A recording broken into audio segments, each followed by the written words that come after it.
Hello everybody, welcome into another lesson. So today we are going to continue on the topic of continuity and discontinuity of a function by talking about jump discontinuities. So yesterday we addressed removable discontinuities where you had a curve that was only undefined at one point on the curve.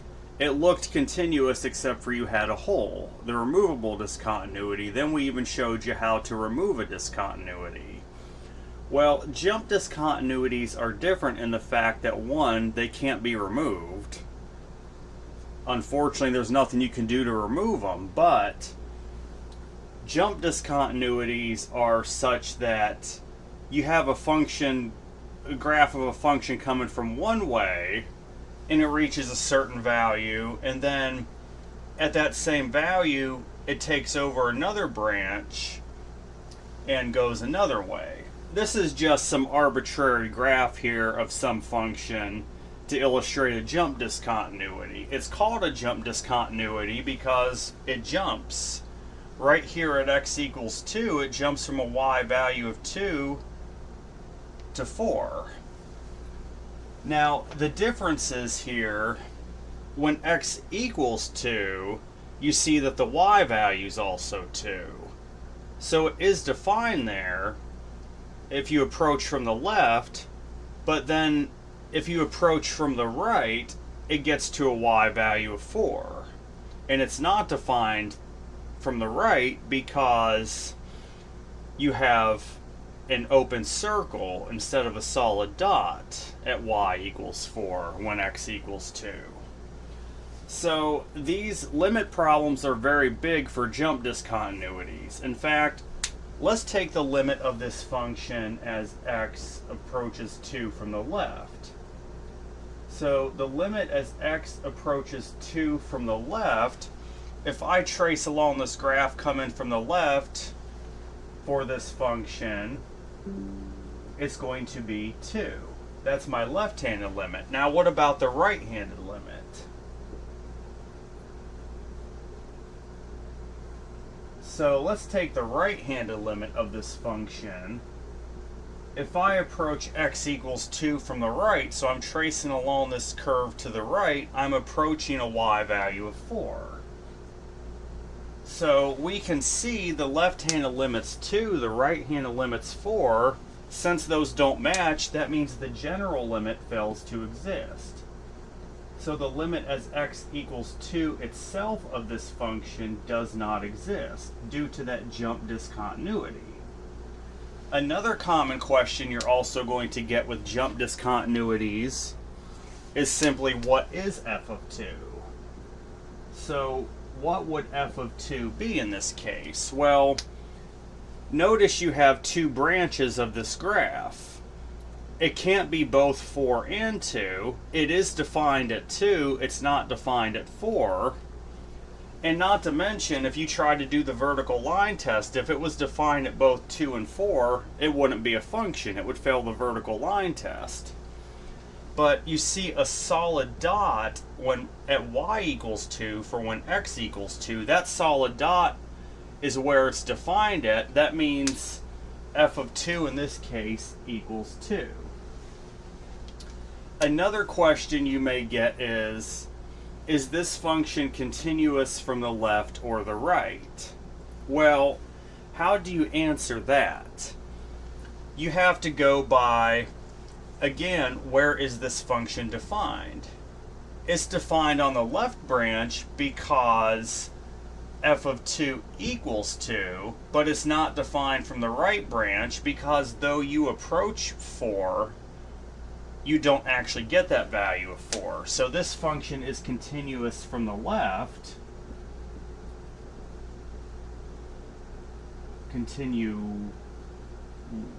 Continuous from the left. It'd help if I knew how to spell. Because again, you see, you approach that y value of 2, and actually f of 2 is 2. So from the left branch, this function is continuous. But from the right, it's not continuous because it's not defined at that y value of 4. So that's a very common question you're going to get. if it's continuous from the left, from the right, or neither. I think you could probably understand left and right. Let's do a case where it's neither. And actually, I don't even need to change the graph. I don't have to do either, because what I'm going to do here, let's say now suddenly it's undefined when y equals 2, and then I just have a solid dot at y equals 3 for f of 2. Well, my limit as x approaches 2 from the left hasn't changed. It approaches that y value of 2. The limit is the idea you're tracing along the curve from the left and you reach the endpoint there. As x equals 2 from the left, you approach a y value of 2. And then still, if I approach x equals 2 from the right, I'm approaching that y value of 4. And therefore my general limit does not exist. But what is f of 2? Well, you have to see where f of 2 is defined at. What y value is it defined for? In this case, it's 3.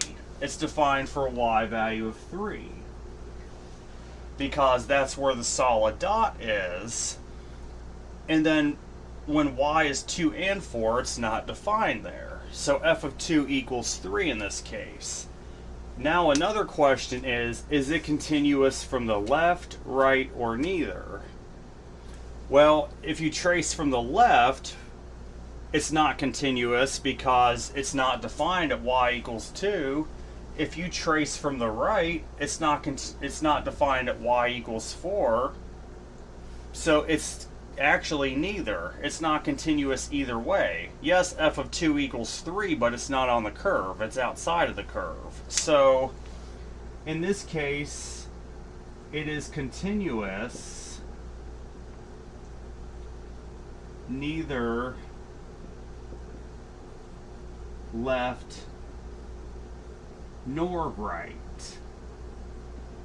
And of course you would probably just answer it neither. That would be sufficient because it's just asking left, right, or neither. I'm just fully illustrating here. It's continuous neither left nor right. So this is a graphical representation of what you could expect for jump discontinuities. Now, as we're talking about this, you could probably guess what type of function produces jump discontinuities. That would definitely be the piecewise function. The piecewise functions tend to produce jump discontinuities. Now, not every piecewise function is discontinuous, as we'll illustrate here in a second.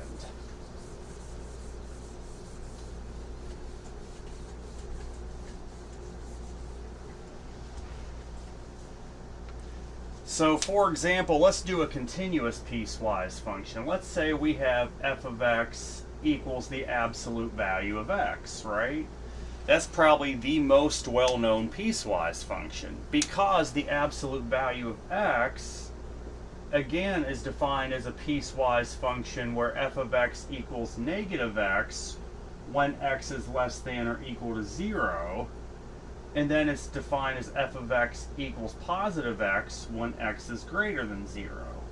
In fact, let's graph that real quick. So at 0, it's 0 because even when x is equal to 0, we treat it as f of x equals negative x. At negative 1, it would be positive 1 for y. Negative 2 would be positive 2. Negative 3, positive 3, and so on. So let's graph the left branch, and then if we put in positive 1, y would equal 1, and then 2, 3. You see the idea. I'm sure we all know how to draw an absolute value function by now graphically, but there's your absolute value function. Now, we see you have a continuous graph of this piecewise function because when x is less than or equal to, that equal to part is what's going to give you that f of 0 itself equals 0. Now, let's take the limit as x approaches 0 from the left because 0 is the breaking point. 0 is your break point for this piecewise function. So the limit as x approaches 0 from the left of the absolute value of x, well, that's going to equal the limit as x approaches 0 from the left of negative x. You approach from the left, of course, you're going to get a y value of 0. Now let's take the right-handed limit. The limit as x approaches 0 from the right of this function, that would just simply be x, because once x is greater than 0, the second piece of this function takes over, where f of x would equal x. So you approach x equals 0 from the right, you also get a y value of 0. Therefore, the general limit actually exists since these match. The general limit as x approaches 0 of the absolute value of x is 0. So if you can get a general limit for this piecewise function, the general limit exists, it's continuous. Now, let's say we stick in 0 for f of x equals x. It's technically not defined there. It has to be x is greater than 0. But you would still get f of x equals 0, and you would certainly get it if you put it in for negative x, because it is defined there. You would also get 0. So it would almost look like you're going to have a solid dot at y equals 0, and then you would also have an open circle there. Well, that solid dot will fill it in, making it continuous. Let's do one more example of a continuous piecewise function that's not an absolute value function. I think absolute value functions are pretty evident what we're up against. So f of x equals this piecewise function. It's going to be x squared minus 4 when x is, I wrote a little bit too big, didn't I? F of x equals x squared minus 4 when x is less than or equal to 2, and then it's equal to x minus 2 when x is greater than 2. Alright, so we have this piecewise function here. F of x equals x squared minus 4, where x is less than or equal to 2, and then f of x equals x minus 2 when x is greater than 2. Let's graph this piecewise function so we can show it to you. So let's stick in x equals 2 itself. 2 squared is 4 minus 4, you get 0. So you would actually end up getting the point 2, 0. If you put in 1, so 1 squared is 1 minus 4 is negative 3.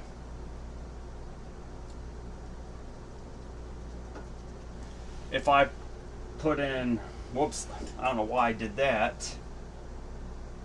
Now if I put in 0, of course, I'll get negative 4 for my y. Then back to positive 1, I get negative 1, I'll get negative 3. Now at negative 2, I would get 0. And I think we see the way this parabola is going to go. Definitely a parabolic curve up to that point. So you have a nice parabolic curve from the left up to x equals 2. Now once x equals 2, it's technically undefined, but if you stick in 2, you would still get that y value of 0. Though you would get a open circle making it undefined at x equals 2 for the x minus 2 function, that solid dot that was already there from this piece fills it in and makes it defined. So let's put in an x value of 3. If I put in 3, I'll get a y value of 1. I put in 4, I get a y value of 2. 5, I get a y value of 3. So here's what this function is going to look like graphically. There's my piecewise function. It looks rather hideous, but it almost looks like someone doing a karate kick. I don't know. But anyway, let's evaluate this function for f equals 2. So f of 2 itself, we have to figure out where is this function defined when x equals 2? So it is defined when x is less than or equal to 2 for x squared minus 4. We determine that y value is 0. Now let's take the limit of this function from the left. The limit as x approaches 2 from the left of this f of x, well, we have to put in what piece defines this function from the left. So this would be the limit as x approaches 2 from the left of x squared minus 4, which would give you a y value of 0. So the left-handed limit is 0. Now what about the right-handed limit? So the limit as x approaches 2 from the right of this function, well, what piece takes over when x is greater than 2? That's x minus 2, so this would actually be the limit as x approaches 2 from the right of that x minus 2. And then you also get that y value of 0. And since your left-handed limits and right-handed limit match, then the general limit as x approaches 2 of this function is 0. And it's fully continuous, since you have a limit, a general limit. So this illustrates that not every piecewise function is discontinuous, but what we're about to get into are examples where they are discontinuous. Let's do some where they are discontinuous to illustrate. So let's say here we have f of x equals 2x minus 1, where x is less than or equal to 1.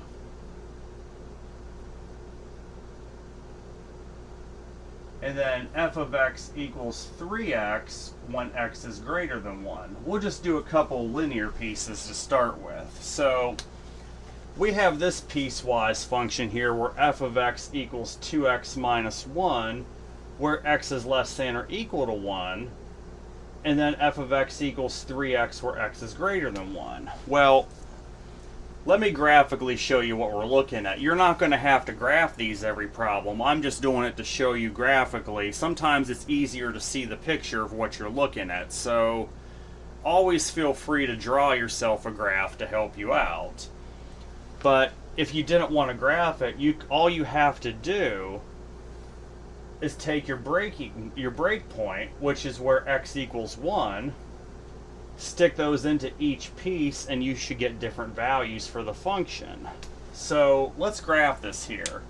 When x equals 1, it's defined for f of x equals 2x minus 1. So if I put in x equals 1, I'll get a y value of 1.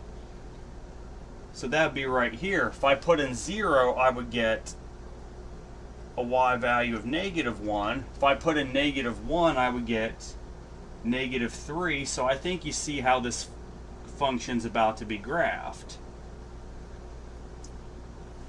Now,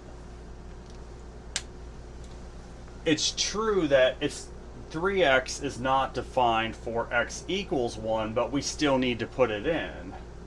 If we put in x equals 1, you would get a y value of 3. But since it's not defined at that y value of 3, instead of putting a solid dot there, you're going to put an open circle at y equals 3. That'll be an open circle. And then let's pick an x value of 2. You would end up getting 6. An x value of 3, you would be all the way up to 9. So you see how this graph is going to go. So there are the two pieces of this piecewise function graph. We definitely see how we have a jump discontinuity, because it jumps from, at the x value of 1, it jumps from a y value of 1 to 3 where it's not defined. So, one question we need to ask is, what is f of 1 itself? Let's take value of the function at your breakpoint, f equals 1. Again, notice it's defined when x equals 1 to be the function f of x equals 2x minus 1. We've already determined that f of 1 equals 1. So that's the value itself, and graphically you have that solid dot at x equals 1 for a y value of 1. So that's graphically how you would tell where it actually, what the value of the function is at that point. So next thing we want to evaluate is the limit. So let's take the limit as x approaches 1 from the left of this function. We're taking the left-hand limit of this function. That means it's going to behave as 2x minus 1. Well, the left-hand limit then, you can use direct substitution or look at your graph, you'll see you approach a y value of 1. Okay, so what about the right-handed limit of this function? If we want to take the right-handed limit as x approaches 1 of this function, it's going to behave as 3x. Well, if we stick in 1 here, it's going to approach a y value of 3, or if you do it graphically, you'll approach a y value of 3. Though it's not defined there, you approach that 3. And of course, since your left-handed limit and right-handed limit don't match, the general limit as x equals 1 of this function does not exist. Now, the next question is it continuous from the left or the right? Well, looking at this graphically, if you try to do it from the right, you'll see that it's not defined when y equals 3 at x equals 1. So it's definitely not continuous from the right. But what about the left? It is defined for a y value of 1 at x equals 1. So this is continuous from the left. So you would say this is a continuous function from the left. Let's do another piecewise function. I think we'll do a 3-piece one this time.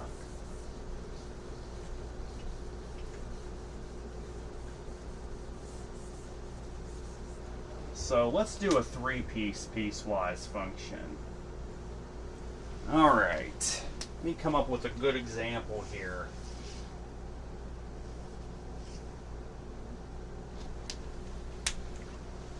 F of x equals 1 plus x squared when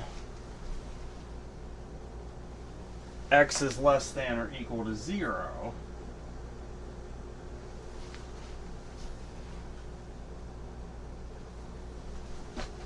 Two minus x when 0 is less than x,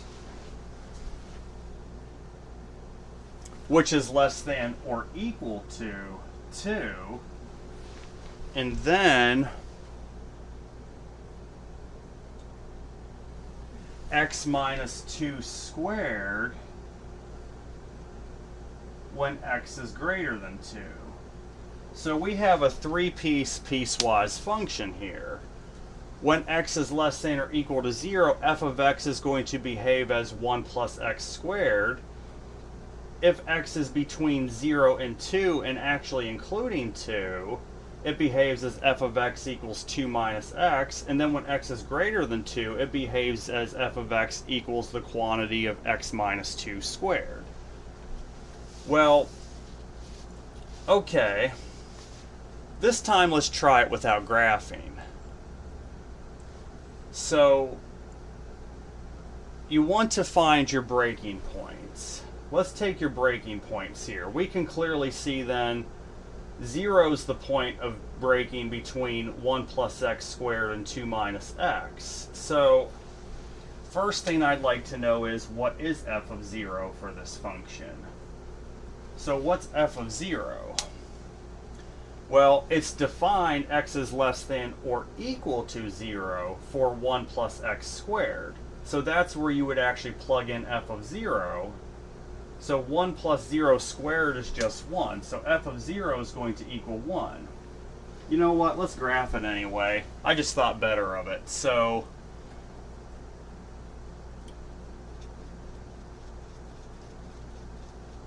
and then let's see here.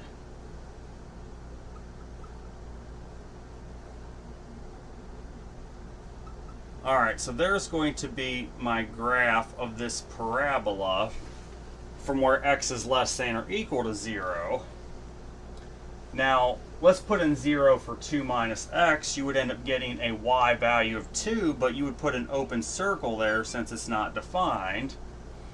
X equals 1, you would get 1. X equals 2, because it is defined for x equals 2 at 2 minus x, you would get a solid dot there because it would actually equal that. And then you have another breaking point where x is greater than 2. So if I put in x equals 2 for the x minus 2 quantity squared, I would actually still get that 0. So it is defined there, graphically at least. But if I put in 3, I would get 1 for a y value. If I put in 4, I would actually end up getting 4. Put in 5, I would get 9. So there's this piecewise function graphed. It looks hideous also, but anyway, we got f of 0 equals 1. Now, what about the limit? Let's take the left-handed limit at that breaking point of 0. So the left-handed limit is defined when x is less than or equal to 0 for 1 plus x squared. So that's where we'll take the left-handed limit of 1 plus x squared. By direct substitution, it approaches 1. Your y value would approach 1. That makes sense graphically. But what about your right-handed limit? So take the right-handed limit of this function graphically. Well, that would have to mean that x is greater than 0, so you're going to approach from the function 2 minus x to take the right-handed limit. Now if you put in if you substitute 0 in, you'll get a y value of 2. So then, the general limit as x approaches 0 of this function doesn't exist because the right-handed limit does not match the left-handed limit. So at the point x equals 0, it is defined for a y value of 1, so f of 0 itself equals 1, and then the left-handed limit equals 1. The right-handed limit goes to 2. Your general limit as x approaches 0 does not exist since these two don't match. Now the next question we have to answer is this curve continuous from the left or the right? This function continuous from the left or the right at that x value of 0? Well, it's not defined on the right for a y value of 2, but it is defined on the left for a y value of 1. So this function at x equals 0 is continuous from the left. Go ahead, if you need to copy this down or watch this, I'm going to give you just a minute to do that. Then we're going to talk about the discontinuity or the continuity at the point x equals 2. Let's talk about that here. Alright, I'm not even erasing the graph.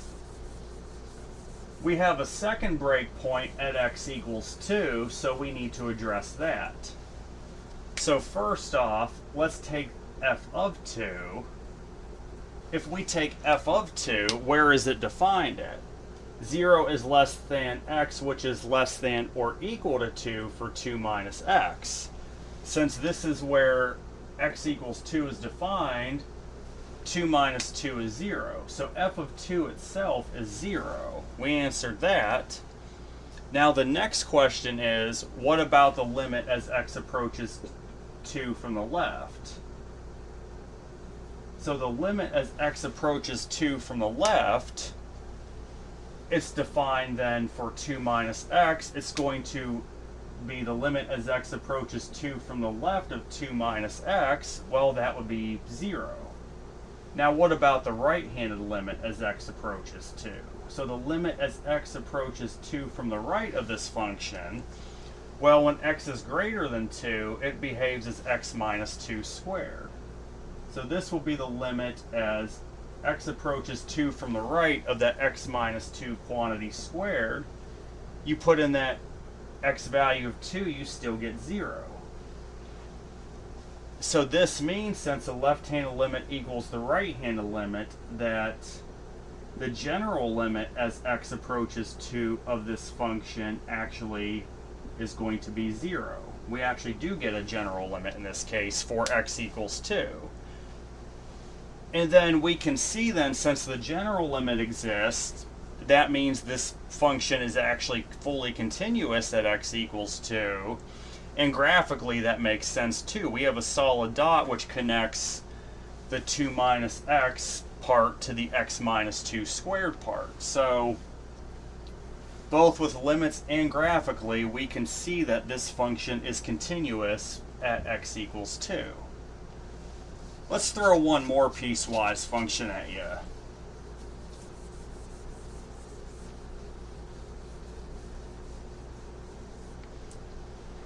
Let's do something different altogether.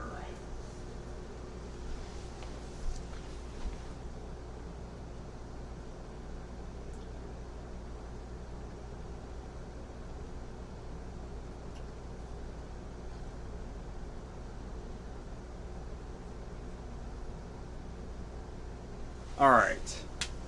F of x equals x plus 1 when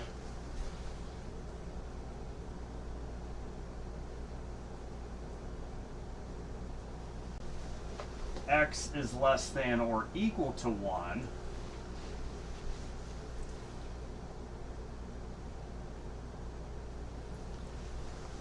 f of x is equal to 1 divided by x when 1 is less than x, which is less than 3, just less than 3, and then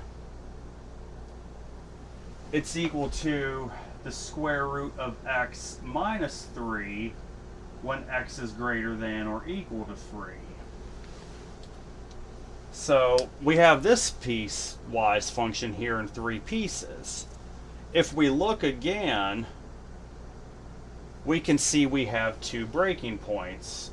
We have a break point at x equals 1 because from the left it behaves as x plus 1. From the right it behaves as 1 over x, and then we have another breakpoint at x equals 3. From the left it behaves as 1 over x, from the right it behaves as the square root of x minus 3. So what I'm going to do again is graph this. So if x equals 1, it is defined there, it's going to behave as 1 plus 1, so that would give you a y value of 2. If I put in 0, go less than 1, I'll get a y value of 1. I put in negative 1, I get 0. So I think we can see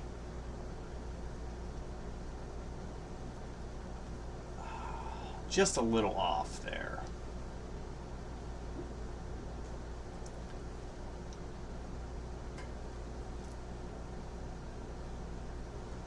Alright, so there's the left branch of this function for x plus 1. Now,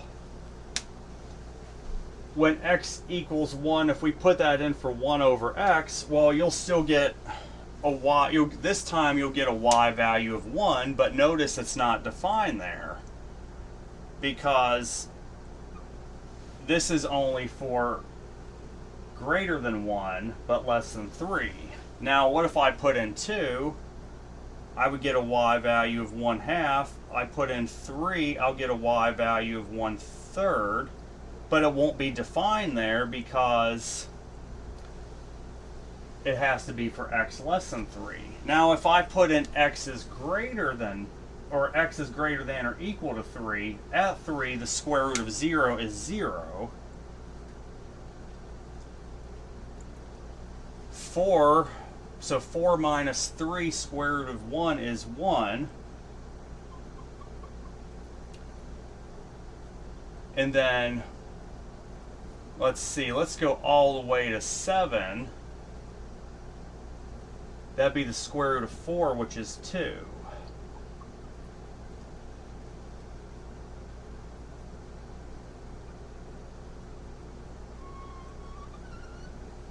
So we have a bit of a mess here for this piecewise function, but since we have our two breakpoints, first thing we want to address is the breakpoint x equals 1. So let's take f of 1.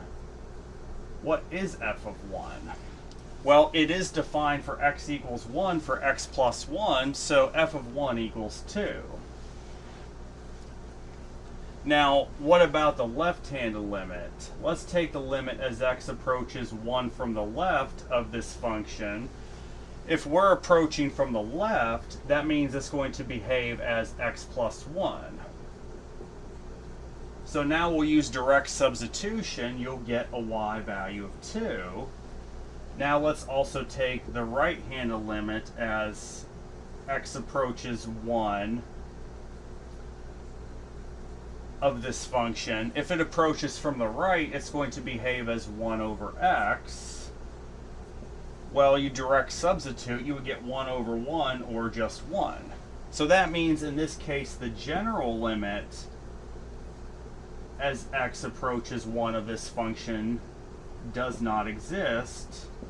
Since the left-handed limits and right-handed limits don't match, the general limit doesn't exist, which means the function is in fact discontinuous at x equals 1, and you see the jump discontinuity on the graph. Now, the big question is it continuous from the left, the right, or neither?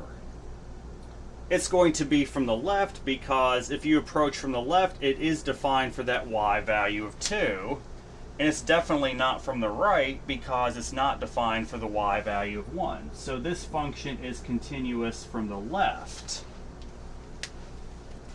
Now, let's see. Okay, nothing important, good. The next part of this is we need to deal with that breakpoint at x equals 3. So we'll deal with that.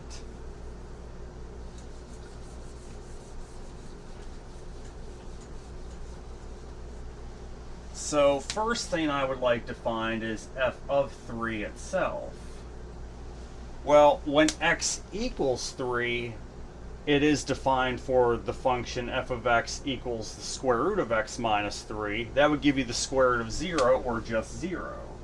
So f of 3 itself is 0. Now, let's deal with the left-handed limit at x equals 3. So the limit as x approaches 3 from the left of this function, if you're approaching from the left, since x is less than 3, it's going to behave as 1 over x.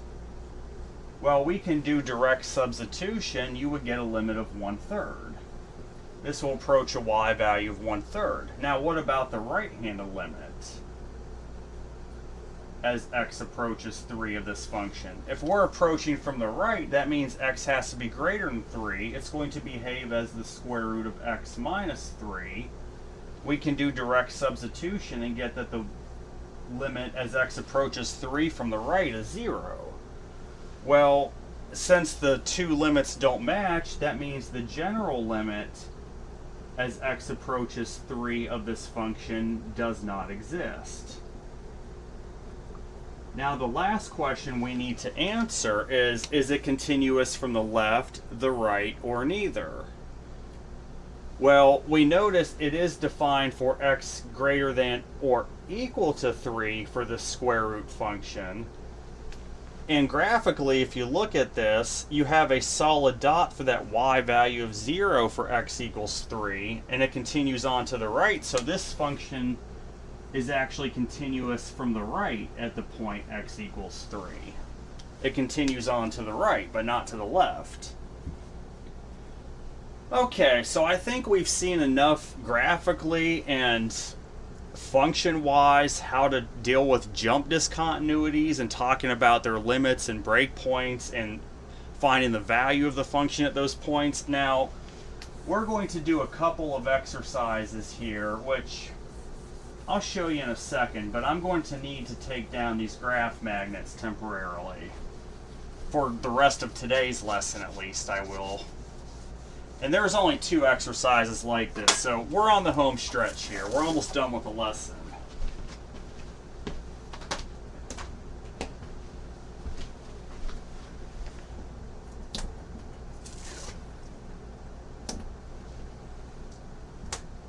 Come on, there we go. Okay, now as we mentioned, not every piecewise function is discontinuous. They can also be continuous, as we saw at the beginning of the lesson. And you may have problems such as this. So find the value of the constant C that makes the function continuous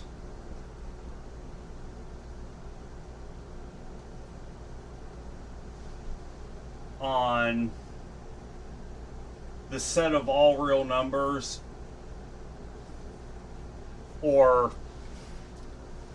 negative infinity to infinity. Basically, what makes this function continuous entirely. This pertains to jump discontinuities because this is going to deal with a piecewise function. So let's illustrate what we're about to do. So f of x equals, we have 2 pieces of a piecewise function, cx plus 1 when x is less than or equal to 3, and then cx squared minus 1 when x is greater than 3. So what value of c would make this piecewise function continuous? Because depending upon what value of c you put in, this could become discontinuous or it can be continuous. It's up to us to find that value of c that makes this function continuous for the entire set of all real numbers. And that's actually not so bad to do. We can see that these are both polynomial functions for this piecewise function. So we get the right number of c, it's going to be continuous on the entire set of all real numbers. But notice our breakpoints at x equals 3. So how in the heck are we going to find that value of c? Well, in order to find your value of c, what you're going to do is this. You're going to take the left-handed limit as x approaches 3 of this function. Well, as we approach 3 from the left, it behaves as cx plus 1. You're going to then set it equal to the right-handed limit as x approaches 3 from the right of this function. If you're approaching from the right, it behaves as cx squared minus 1. And if you think about it, in order for the function to be continuous, the left-handed limit would have to equal the right-handed limit, which would give you a general limit. So that makes sense. That's why we set the left-handed limit of the first piece equal to the right-handed limit of the second piece. Okay, so then what you can do is direct substitution for each of these. You're going to put in, on the left side where you have x, you'll put in 3. If you put in 3 for x, you would get 3c plus 1 equals, from the right, if you put in 3 for x, well, that would give you 9c minus 1. Now we just need to solve for c. So if we do that, you would end up getting 6c equals 2. That would give you a c value of 1/3.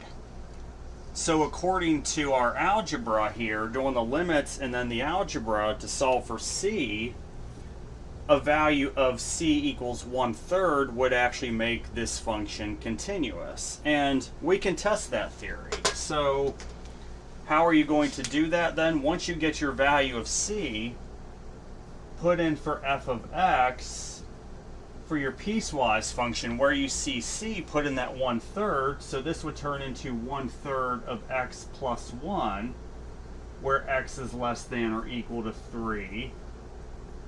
And then here, put in for c, you'll put in then the 1/3. Let me make this a little bit better, Let me just do the brackets a little bit better. So this would be 1/3 of x squared minus 1 when x is greater than 3. So that's what your function will look like. Now in order to test this, stick in 3 for both of these pieces. So if I take 1/3 of my x value of 3 plus 1, what am I going to get? I'll end up getting 1 plus 1, which is in fact 2. Now let's put in 3 for the second piece. So 1/3 of 3 squared minus 1, what's that going to equal? 1/3 of 9 minus 1. Well, that ends up giving you 3 minus 1, which equals 2. And we see for the left piece and the right piece both, we get a y value of 2. So that c value of 1/3 made this function continuous. That's how you would check it. I got one more example, then we're done with the lesson. So let's see here.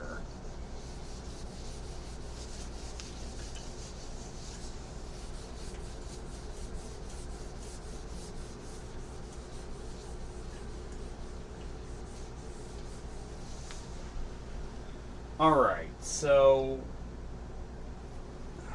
heck, we'll even call it g of x because that's what they call it here. So g of x equals x squared minus c squared when x is less than 4, and then cx plus 20 when x is greater than or equal to 4.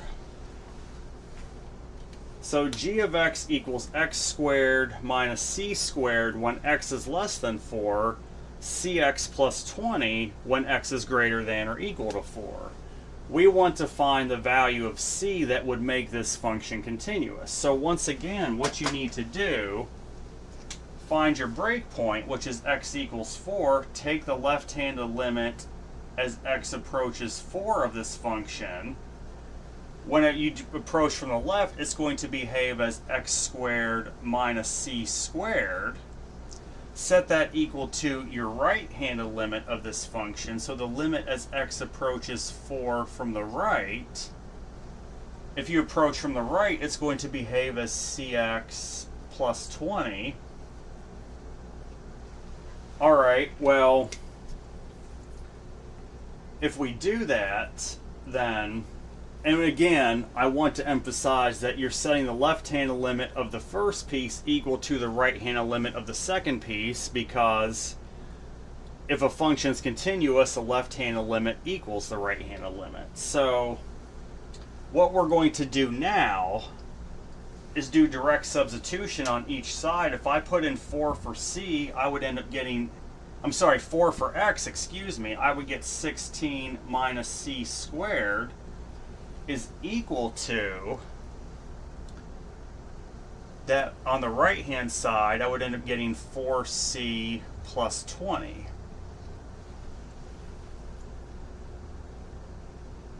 Alright, so let's do this now.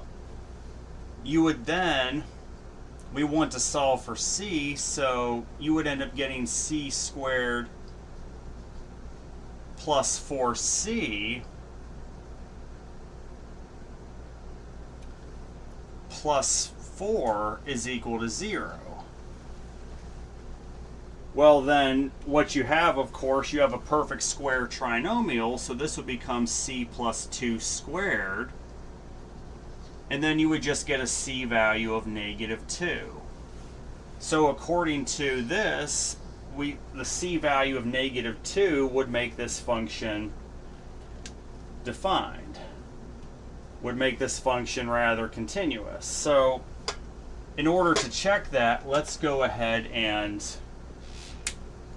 put that value of c into our function. So this would be g of x equals the piecewise function x squared minus, if we put in -2 squared, that gives us 4. So this would be x squared minus 4 when x is less than 4. And then over here, for the second piece, you put in a c value of -2, you would get -2x plus 20 when x is greater than or equal to 4. So this is the piecewise function you should get. Now, let's test it by putting 4 in for each piece. So if x equals 4 in the top, you would end up getting 4 squared minus 4, well, that's going to give you 16 minus 4, which equals 12. All right, now let's put it into the bottom here. So -2 times 4 plus 20, well, that's going to equal -8 plus 20, which also gives us 12. So yes, that c value of -2 actually worked for both the first piece of the piecewise function and the second piece. You get y value of 12 for both pieces. So that value of c equals -2 works. Okay, so that's actually it for this lesson. The next lesson we're going to talk about the last two types of discontinuities, called infinite discontinuities and endpoint discontinuities. So I hope everybody has a great day. Take care.